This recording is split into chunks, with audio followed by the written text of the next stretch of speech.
말씀을 묵상하다 보면 우리의 내면에서 다양한 질문들이 이렇게 우리의 내면에서는 올라오게 되죠. 그리고 그 질문을 붙잡고 하나님의 뜻을 묻는 과정을 통해서 성경의 본문 속으로 더 깊이 들어가는 그러한 경험을 해보셨으리라 생각합니다. 큐티를 하는 방식 가운데 하나이죠. 저는 설교를 준비하는 과정 속에서 늘 가지고 있는 질문 하나가 있습니다. 그것은 교회란 무엇인가? 라는 물음입니다. 교회는 시대 속에서 어떠한 역할을 감당해야 하는가에 대한 질문이기도 합니다. 신앙이 개인적인 차원에 머물지 않고 공동체적인 차원으로 확장되어서 함께 신앙생활하는 이유를 하나님의 말씀 안에서 발견하고자 하는 그러한 노력이기도 하죠. 오늘 요한복음 5장 말씀도 우리에게 너무나도 익숙한 말씀인데요. 이 말씀을 통해 하나님께서 우리에게 주시고자 하는 그 음성 듣는 시간 되시기를 바랍니다. 요한복음은 다른 복음서와는 다르게 조금 다른 특징들을 가지고 있습니다. 복음서의 시작부터가 조금 다른데요. 태초에 말씀이 계셨고 그 말씀이 하나님이시고 그 말씀이 육신이 되었다라는 참 이해하기 힘든 그러한 상징적이고 신학적인 언어들로 복음서를 시작하고 있죠. 또한 요한은 다른 복음서 기자들과는 달리 예수님의 수많은 기적 중에서 7가지의 기적만을 뽑아서 기록하고 있습니다. 7가지의 기적만을 선택한 것은 그 사건 속에 담긴 특별한 의미가 있다고 보았던 것이겠죠. 요한은 기적을 단순히 초자연적인 현상 정도로 보았던 것이 아니라 예수님의 신성, 그 신성이 드러나는 사건이다라고 보았습니다. 그리고 그 사건들을 통해 하나님의 나라가 선치되는 경험, 이 땅 가운데 하나님의 다스림과 통치가 임하는 일들이 일어났다라고 보았기에 표적이라고 말하기도 했죠.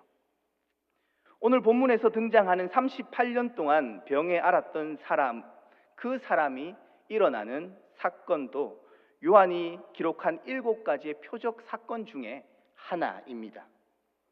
요한복음에만 기록된 그러한 말씀이죠.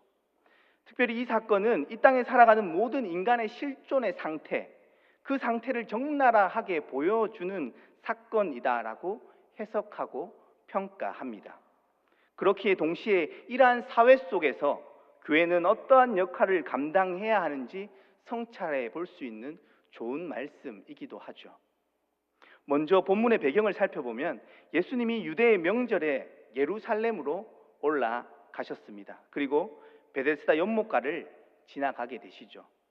베데스다는 그 규모가 120m에서 60m, 그러니까 축구장 크기 정도 되는 사이즈였다고 하죠. 우리의 이미지에서 베데스다 연못하면 깊은 산속 옹달샘 같은 그런 작은 그런 연못을 떠올리기가 쉬운데요. 그렇지 않고 상당히 큰 연못이었다고 합니다. 물을 기르러 가는 그런 연못이 아니죠. 아픈 사람들이 우글우글 거리고 있었던 그러한 큰 연못이었습니다. 그들은 물이 움직이기를 기다리고 있었죠. 베데스다라는 이름의 의미는 자비의 집이라는 의미입니다. 언뜻 듣기에는 모든 이들이 회복을 경험할 수 있는 기회가 주어지는 장소이기에 자비의 집이라고 불릴 수 있지만 과연 그럴까요? 베데스다는 누구든지 나을 수 있는 곳이었지만 그 혜택은 단 한 사람, 가장 먼저 물에 들어가는 사람만 누릴 수 있는 그러한 곳이었습니다.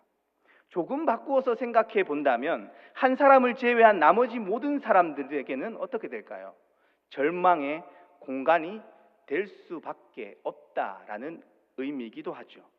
그 때문에 베데스다 연못가에는 물에 먼저 들어가기 위한 치열한 경쟁들이 있었을 것입니다. 연못가의 분위기를 한번 상상해 보면 어떨까요? 침울하고 말 한마디 없고 서로 눈치만을 살피며 조금 더 물에 가까이 앉기 위해 경쟁하는 모습, 그 모습들이 그 연못가에는 가득하지 않았을까요? 누구 하나 서로에게 친절하지 않은 모습이지 않았을까요? 겉보기에는 공평한 듯 보이지만 실제로는 몸이 몸을 빠르게 움직일 수 있거나 누군가의 도움을 받을 수 있는 사람에게 기회가 돌아갈 수밖에 없는 그러한 차별의 공간이었습니다. 우리 언제 움직일지 알지 못했기에 늘 미래에 대한 불안과 염려로 가득한 삶을 살았을지도 모르죠. 이름은 자비의 집이었지만 현실은 무자비한 곳이었죠. 여기까지 베데스다의 배경만 살펴보았는데요. 어떠신지요?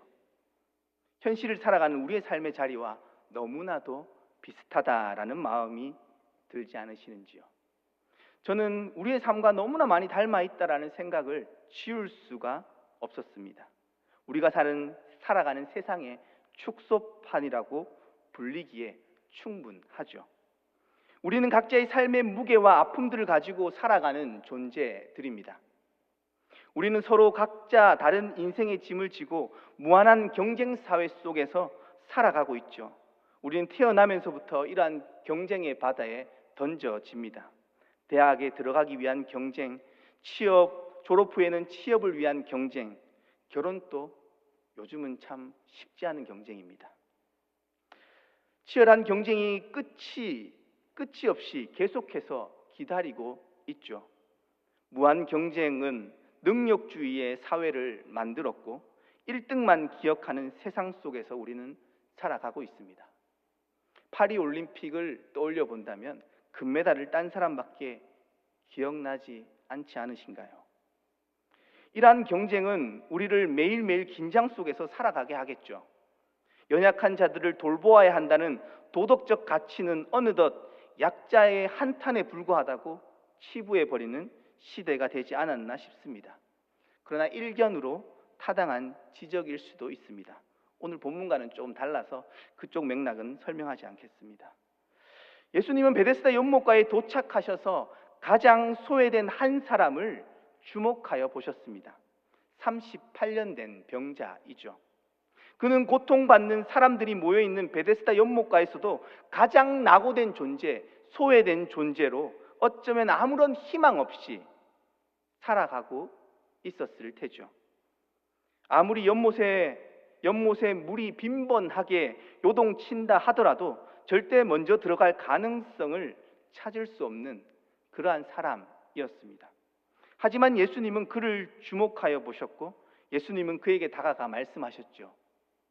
내가 낫고자 하느냐 물으십니다. 이 말씀은 두 가지 방향으로 해석해 볼 수 있습니다. 먼저는 이 말씀을 그 당사자, 개인에게 하신 말씀으로 그대로 적용하는 것이죠.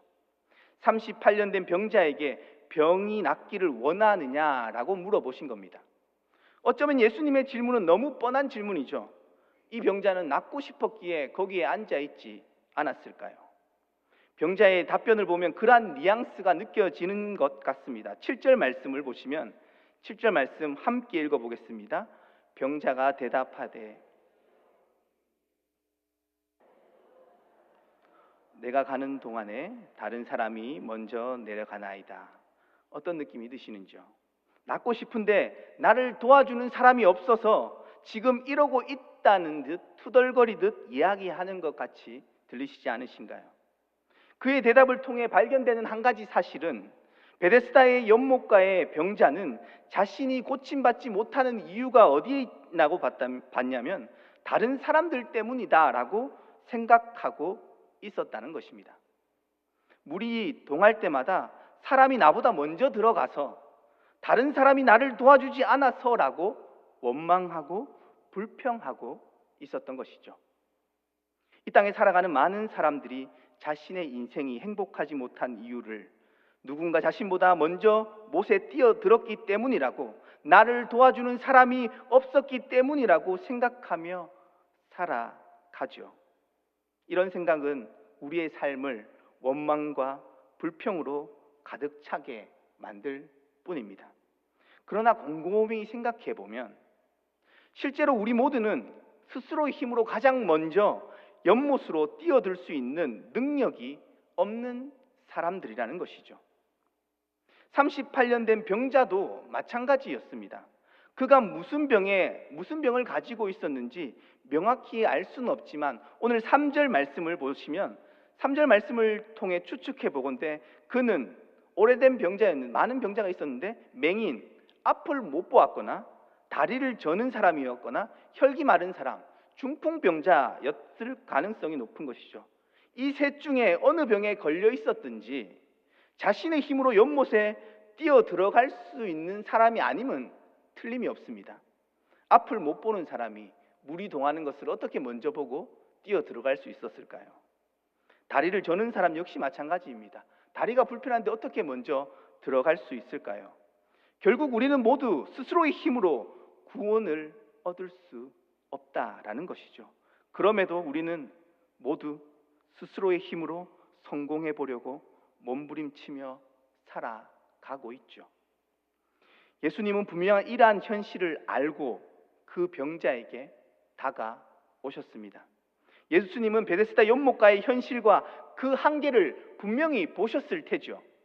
그렇기에 예수님은 내가 정녕 연못에 가장 먼저 들어가기를 원하느냐? 라고 묻지 않으시고 내가 낫고자 하느냐? 라고 질문하셨던 것이죠. 예수님은 베데스다 연못이 규정하고 있는 삶의 그 규칙과 방식에 종속되지 않으시는 분이었습니다.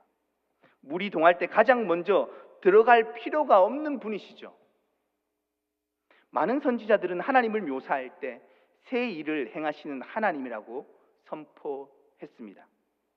하나님께서 역사 속으로 개입해 들어오실 때 언제나 새로운 현실을 우리에게 보여주셨고 새로운 기회를 열어주시면서 새로운 방향으로 우리의 삶을 인도하시는 분이셨기에 그렇습니다.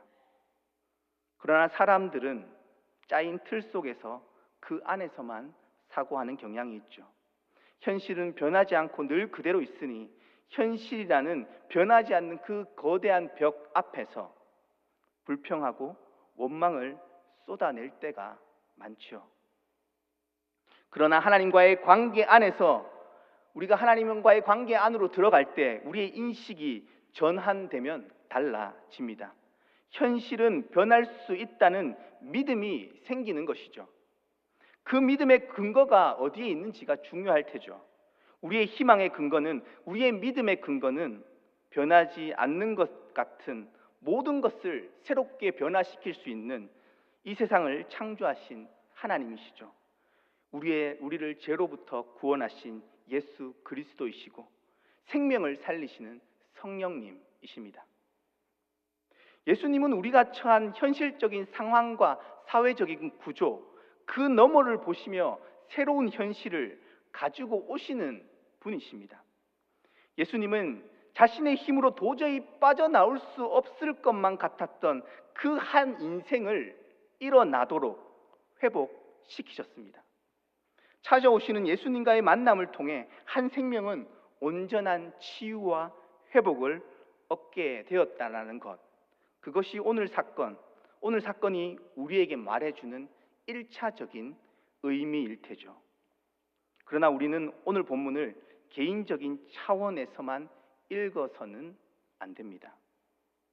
오늘 본문을 믿음을 가지면 어떤 병도 치유할 수 있다라는 방식으로만 읽어서는 안 된다라는 의미이죠. 그렇게 읽는 것도 분명히 의미는 있지만 온전한 해석은 아닐 수 있다라는 것이죠. 복음서의 다른 치유 기사와 오늘의 본문에 등장하는 치유 기사의 차이점을 주목해서 살펴보면요, 다른 치유의 기사들은 대부분 아프지 않은 군중 틈에서 아픈 사람이 끼어 있었습니다. 그래서 예수님을 만나고 치유받는 일들이 일어났던 것이죠. 그러나 오늘의 사건은 육체적인 고통을 안고 있는 사람들만 모여 있었던 베데스다라는 장소 속으로 예수님께서 들어가신 것이죠. 예수님이 들어가셔서 단 한 사람만 고쳐주시고 호련히 떠나가셨습니다. 기적을 기대하며 베데스다 연못에 남아있었던 다른 사람들은 예수님의 행동에 대해서 어떤 마음이 들었을까요? 상당히 섭섭했을 겁니다. 섭섭병이 제일 무섭다고 하죠. 섭섭해지면 큰일 납니다. 섭섭함을 넘어 화가 날 정도지 않았을까요? 본문을 공동체적인 관점에서 뒤집어서 읽어본다면 예수님은 결과적으로 다수에게 좋지 않은 일을 한 셈이 되는 것이죠. 그렇기에 우리는 이 본문을 그저 한 명의 오래된 병자를 고치신 사건으로만 해석할 수 있을까요? 한 절망적인 환자가 무한 경쟁의 연못 속에서 운 좋게 나음을 쟁취한 것으로만 본다면 다른 승리주의적인 간증과 별 다를 게 없습니다. 병자가 치유받음으로 그곳은 희망의 공간이 되었을까요? 그 한 명의 병자가 치유받음으로 인해 그곳에 있는 모든 사람들이 희망의 공간으로 변했냐라는 질문입니다. 그렇지 않았겠죠. 치유받지 못한 나머지는 여전히 거기에 있었을 테죠. 절망의 공간은 그대로 변하지 않았습니다. 그렇기에 치유나 구원을 개인화시켜서 얻는 방식으로만 이해하게 되면 신앙이 세상과 동일한 방식의 종교적인 경쟁을 만드는 그러한 구조를 만들게 될 뿐이다라는 이야기입니다. 신앙생활 하는 것 자체도 세상과 동일한 방식으로 종교적 경쟁을 하는 방식으로 신앙생활 하게 된다라는 이야기이죠. 더 경건한 방식으로 나아가야 한다고 책찍질할 뿐이죠. 바리새인들이 보여준 신앙의 패턴이었습니다. 그렇기에 이제 예수님의 질문을 공동체적으로 해석해 보아야 합니다. 내가 낫고자 하느냐라는 질문을 그 공간에 있었던 모든 사람들, 모든 구성원들에게 전한 메시지로 읽으면 어떻게 해석할 수 있을까요? 예수님의 질문이 나에게만 향하는 질문이 아니라 그 자리에 있는 모든 이들을 향한 질문이었다면 우리는 가장 먼저 물에 들어가는 사람이 낫는다라고 생각하고 있었던 그 베데스다의 그 법칙으로부터 벗어날 수 있지 않았을까요? 예수님이 그 베데스다의 법칙에 구애받지 않는다라는 점을 주목해 볼 수 있지 않았을까요? 예수님을 만남으로 구원을 얻는다라는 사실을 발견할 수 있지 않았을까라는 이야기입니다. 예수님은 가장 먼저 못에 들어가야 나음을 얻는다는 그 절대 규칙, 베데스다의 규칙을 무너뜨리셨습니다. 베데스다 연못에서 내려오고 있었던 전설과도 같은 성공신화, 능력주의 신화를 깨트리셨던 것이죠. 그리고 예수님은 그 공동체에서 어떤 소망도 얘기하기 어려운 가장 연약한 사람을 통해 자신의 기적을 보이셨습니다. 교회 공동체라는 관점에서 이 얘기를 끌고 와서 생각해 본다면 교회란 어떤 공동체가 되어야 할까요? 바울은 교회를 그리스도의 몸이라고 표현했습니다. 교회를 그리스도의 몸이라고 표현한 것은 예수님이 추구하신 그 가치와 예수님이 하신 그 일이 이제 교회라는 공동체를 통해서 이루어져야 한다는 의미가 분명합니다. 여기서 반드시 생각해야 할 것은 교회라는 공간을 어떠한 공간으로 만들어야 하느냐의 문제이겠죠. 예수님이 베데스다라는 공간을 어떤 공간으로 만들기를 원하셨느냐라는 질문과도 같습니다.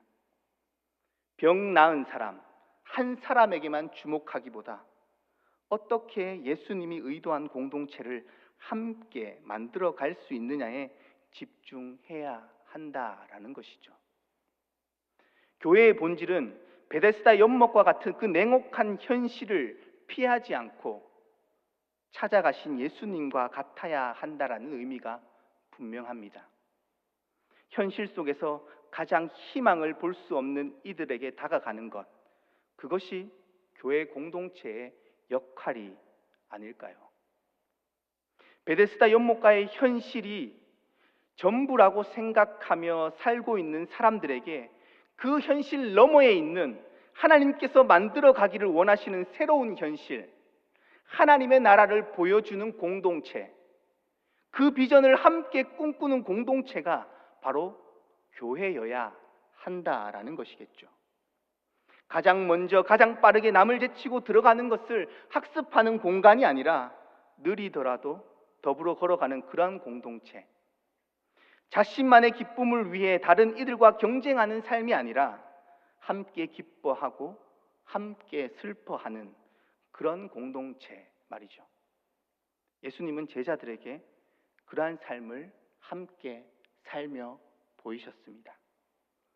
그리고 베데스다의 이야기는 교회 공동체가 지향해야 할 대상이 누구인지를 우리에게 명확하게 보여주고 제시합니다. 교회 공동체의 중요한 역할은 가장 작은 자, 세상에서 소외된 자들을 향한 자비와 공감, 배려여야 한다라는 것. 예수님은 친히 우리에게 그 모습을 보여주신 것이죠. 이러한 이들이 교회 안에서 품어지게 될 때 그 공동체가 구원을 담아낼 수 있는 공동체가 될 것입니다. 여기서 오해하지 말아야 할 것은 교회 공동체가 구원을 베풀 힘과 능력이 있기에 연약한 자들을 품어내는 것이 아닙니다.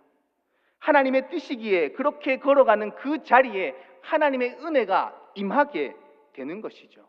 그렇게 살아낼 때 그 자리에 하나님의 은혜가 찾아오는 것입니다. 교회 공동체를 구성하고 있는 한 사람 한 사람을 한번 생각해 본다면 모두 하나님 앞에 온전히 설 수 없는 연약한 죄인들입니다. 우리 모두가 그러한 죄인들이죠. 그런데 하나님의 은혜로, 하나님의 무한하신 사랑으로 구원의 은총을 누리게 하셨고 교회 공동체를 선물같이 허락받았습니다.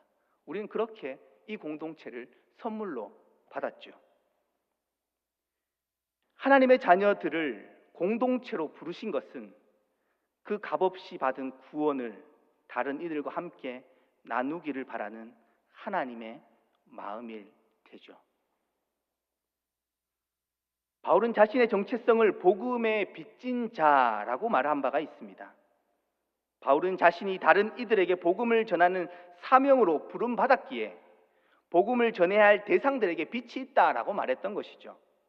그들로 인해 자신이 구원받았다라는 인식을 바울은 가지고 있었습니다.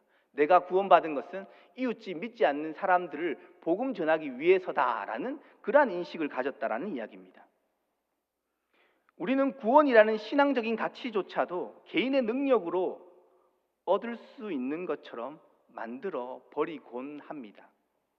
우리 안에 들어온 율법주의적인 모습들이죠. 먼저 들어가는 사람만이 고침을 받는다는 그 베데스다 연못의 신화는 종교적인 신비 속에 포장되어 있었지만 그 안에 감추어진 것은 인간의 욕망으로 인해 만들어진 비인격적인 공간이었다라는 이야기입니다. 능력주의라는 신화가 자비의 공간을 지배하게 되면 그 자리는 그 어떤 것보다 더 냉혹한 공간이 될 수 있음을 성경은 우리에게 보여주고 있는 것이죠. 예수님이 베데스다에서 행한 일은 가장 먼저 물에 들어가는 자만 낫는다는 현실적인 그 구조, 그 기준을 넘어서는 것이었습니다. 세상과는 다른 기준으로 하나님의 은혜를 베푸셨던 것이죠.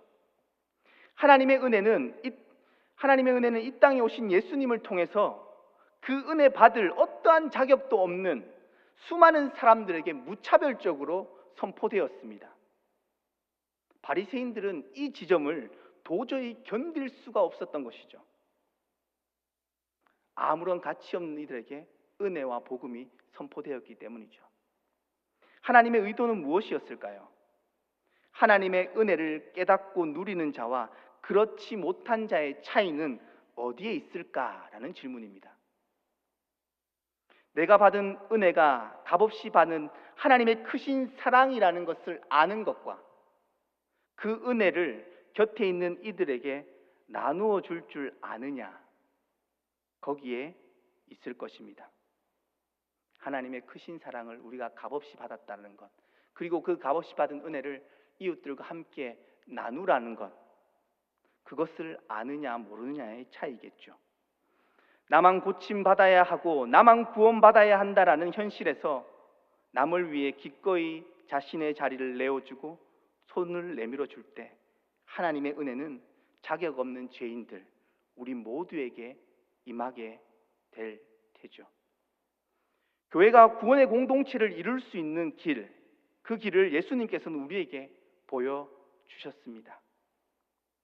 하나님의 은혜는 세상적인 기준으로 가치 없다고 여겨지는 이들까지도 포용하고 받아들이는 길입니다. 베데스다 연못에서 예수님이 전하고 싶었던 진정한 메시지, 그 메시지는 불치병도 나을 수 있다라는 표면적인 이야기를 넘어서 예수님은 이 세상의 방식을 초월하여서 일하시는 역사의 주관자이심을 드러내기를 원했던 것이죠.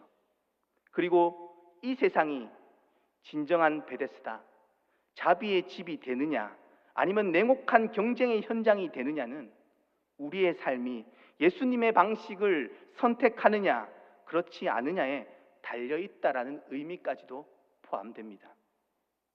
그렇게 우리는 세상적인 통념을 깨는 공동체를 함께 만들어 나아가야 합니다. 애굽의 노예의 현실에서 광야를 거쳐 가나안 땅으로 이끄신 하나님의 목적처럼 말이죠. 교회의 머리 되신 예수님은 세상 한복판에서 기적을 만들어내셨습니다. 그렇다면 오늘날 교회가 이 역사의 한복판에서 우리의 삶의 현장에서 만들어내야 할 기적은 무엇일까요? 교회가 기적의 공동체가 되어야 한다는 것이 교회에 와서 병이 낫고 물질적인 축복을 받고 자녀가 성공하였다라는 간증이 넘쳐나는 것일까요? 물론 이러한 일들, 건강하시고 물질적인 축복을 받으시고 자녀들이 잘 되는 축복이 우리 교회 모든 성도님들에게 있기를 주님의 이름으로 축복합니다. 그러나 하나님은 하나님의 자녀의 행복과 평안을 원하시는 분입니다. 그럼에도 그것만이 오늘 말씀이 우리에게 전하고 있는 본질은 아니다라는 것이죠. 분명히 그것도 우리에게 주기를 원하시지만 그것만이 전부는 아니다라는 이야기를 하는 겁니다. 한국 사회는 유례 없는 저출산 문제에 내던져진 경쟁 사회에 대한 그 결과적인 지표가 저출산이 아닌가라는 생각을 해보게 되죠. 한국 사회의 급속한 성장은 경쟁을 통한 치열함 속에서 그 성과를 이루어 왔다라고 말할 수 있을 테죠. 그러나 과연 그 끝은 어디일까요? 끊임없이 경쟁하고 혼자만 남는 세상이 무슨 의미가 있을까요? 정말 큰 기적은 무엇일까요? 서로 다른 문제를 안고 있는 병자들이 베데스다와 같은 그 현실, 경쟁할 수밖에 없는 그 현실을 살면서도 그 현실에 매몰되지 않고 가장 소외된 자들, 가장 낮은 자들을 보듬어주며 함께 살아가는 것. 그래서 경쟁에서의 승리를 추구하기보다는 평화로울 수 없는 그 경쟁 사회 속에서 평화를 만들어내는 것, 그것이야말로 진정한 기적이 아닐까요? 그것이 예수님이 베데스다에 오신 목적이었을 것이 분명합니다. 요한복음에서 예수님의 표적 사건 중 하나로 오늘의 사건을 뽑은 이유이기도 하겠죠.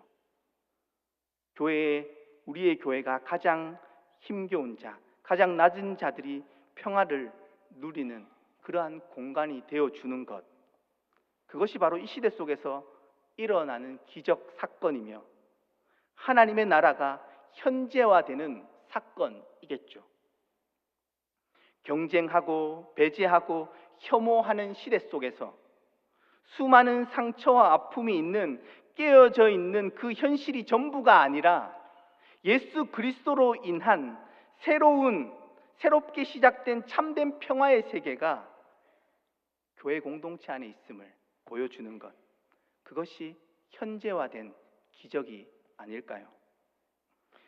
죄로 인해 타락한 인간, 그 인간들이 서로 함께 있는 그 공간에 평화, 화평이 임하는 것보다 더 큰 기적이 있을까요? 그래서 저는 부부가 함께 화목하게 사는 것, 그 자체가 어쩌면 제일 큰 기적일지도 모르겠다라는 생각을 해보게 되기도 합니다. 사랑하는 제1의 성도님들, 내가 낫고자 하느냐라는 예수님의 질문이 새롭게 들려집니다. 깨어진 세상 속에서 진정한 화해와 치유의 공동체를 만들어낼 수 있겠느냐라는 우리를 향한 부르심처럼 들려오는 것이죠. 그 길은 모든 사람을 수단으로 여기지 않고 목적으로 바라보는 것에서부터 시작될 것입니다. 하나님의 형상을 닮은 인간으로 창조되었음을 깨닫게 하고 그 형상을 회복하도록 도와주는 일이겠죠. 자신을 무가치하다고 여겼던 38년 된 병자와 같은 이들을 품는 일, 그 일 말이죠. 세상의 방식은 욕망이 신이 되고 그 욕망을 위해 절제 없이 나아갈 것을 우리의 삶에 끊임없이 요구합니다. 우리가 사는 세상을 지배하는 논리, 그 논리는 베데스다 연못가의 논리와 참 맞닿아 있죠. 모든 것을 개인의 능력으로 환원하여서 무한 경쟁 속에 내던져진 살벌한 형장처럼 말이죠. 그러나 예수님께서 보여주신 방식은 베데스다가 가지고 있는 그 구조와 논리를 넘어서는 것이었습니다. 그리고 가장 소외된 38년 된 병자에게 다가가는 것이었습니다. 교회 공동체가 지향할 것은 가장 먼저 물에 들어가는 것을 연습하거나 그 방식을 가르치는 것이 아니죠. 오히려 그런 구조를 넘어서신 예수님의 길을 따라 나서는 것입니다. 나만의 유익을 구하는 삶을 넘어 소망을 말하기 힘든 사람을 주목하는 것이며 그들과 함께 살아가는 일입니다.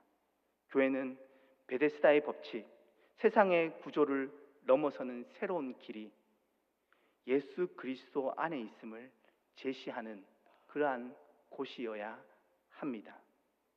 그럼에도 우리가 서 있는 자리는 여전히 베데스다 연못과 같은 모습이죠.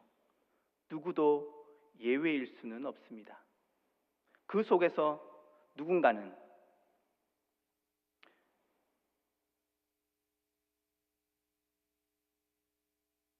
그 속에서 누군가는 로또가 당첨되기도 하고요. 누군가는 물려받은 땅이 재개발돼서 대박이 나기도 하죠. 또 누군가의 자식은 보란듯이 성공해서 부모의 자랑이 되기도 합니다. 그러나 대부분 그와는 무관하게 일평생 험하고 거친 나그네의 인생을 힘겹게 살아갈 것이 분명합니다. 교회는 그 대박을 만들어 준다고 말하는 곳이 아니라 하나님 안에서 함께 살아가는 것이 무엇인지 말해주는 참된 위로와 평안이 있는 공동체가 되어야 하지 않을까요? 우리의 현실이 어떻든 우리의 내일이 어떻게 예상이 되든 오늘 베데스다에서 교회가 할 일은 허탄한 그 신화를 따라 한탕을 노리는 인생이 아니라 서로 함께 보듬으며 살아가는 삶을 실천하는 것이 되어야 할 테죠. 교회는 타자를 위한 공동체가 되어야 한다는 그 보네퍼의 말처럼 교회 공동체의 실천이 나와 우리를 넘어서 이 땅에 연약한 이들을 품어주게 될 때 하나님의 은혜가 교회 공동체를 통해 이 땅 가운데 임하게 될 것이 분명합니다. 우리가 함께 그 길 걸어가야 하지 않을까요? 예수님이 걸어가셨던 그 길 함께 걸어가는 제1의 공동체 되기를 주님의 이름으로 축복합니다.